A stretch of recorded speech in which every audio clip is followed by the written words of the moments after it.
Bismillahirrahmanirrahim. Assalamu alaikum. My name is Hassan and today we are going to display total order weight in checkout page in WooCommerce WordPress.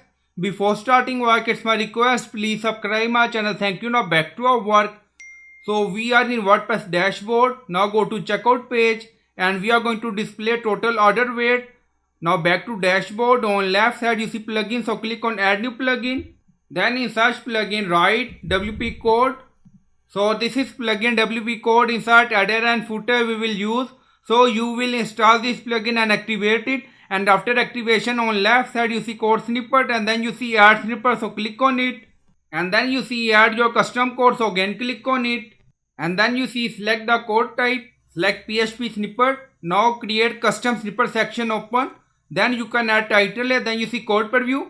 Now paste code and you will find this code in video description or in comment section, and then you see notice your card weight is, so you can add this text according to requirement, and then scroll down you see insert method auto insert location run everywhere. On top you see inactive now active, and then click on save snippet.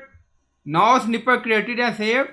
Go to checkout page and refresh the page, and then you see notice in checkout page you see message your card weight is 10 kg. So I hope you like this video. Please like, comment, share, subscribe. Thank you for watching.